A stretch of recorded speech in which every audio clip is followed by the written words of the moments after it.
there's this verse from Isaiah that says, "When you pass through the deep waters, I will be with you.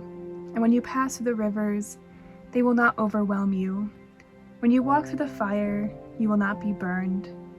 The flames will not set you ablaze." I find that verse both comforting and baffling.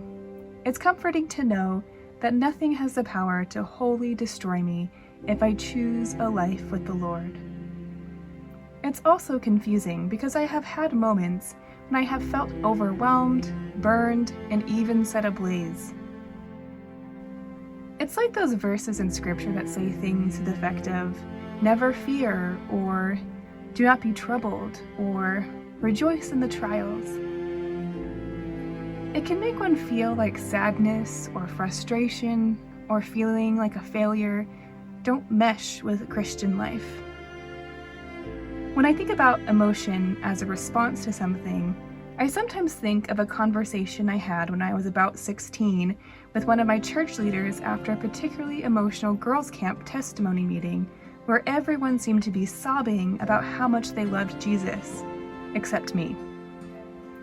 That leader took me aside a few days later and told me the two most useful perspectives about emotion I had ever heard. They said, "Just because you don't cry, that doesn't mean you believe or care any less than anyone else. You can feel powerful emotions without anyone else seeing it.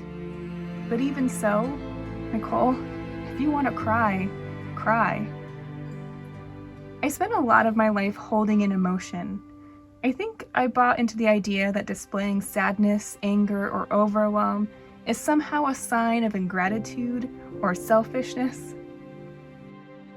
which of course implies that emotions can be inherently bad. A therapist once told me that emotions are neither good nor bad, they just are, to which I cocked an eyebrow and held back rolling my eyes. But the more I think about it, the more I think that emotions are neither good nor bad.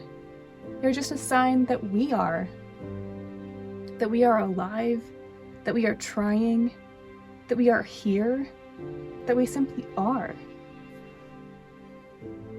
I think it can be tempting to want to shut down emotions that we consider to be negative, to live as stoically and controlled as we can. If anyone could have walked around with as little emotion as possible, it was Jesus.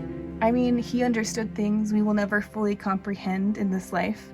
He knew what it means that all will be well. And yet, from what I can tell, Jesus embraced his own humanity with a sincerity that those of us who are entirely human can barely grasp. What we tuck away and guard, Jesus displayed in such open and vulnerable ways. We see this in arguably the most beautiful, if not the shortest verse. John chapter 11, verse 35 says, "Jesus wept." He had just lost one of his very best friends, the brother of two other really good friends. He felt that loss. He felt their loss. He genuinely felt it all.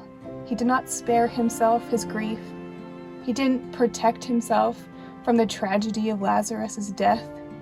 He absorbed it and accepted it and showed it.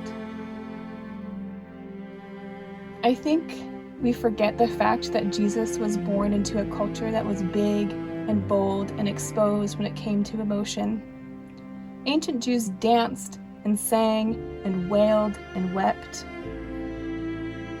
I think John the Beloved included the fact that Jesus wept in the standout way that he did because even he forgot how raw and human Jesus really was until that moment.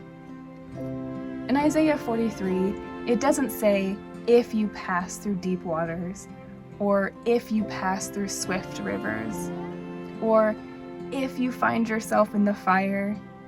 It says when. We are here. We are living this mortal life, and with that comes trials that will knock us off our feet, push our heads under water, and feel as though we may be set ablaze. As the French say, "C'est la vie." This is life.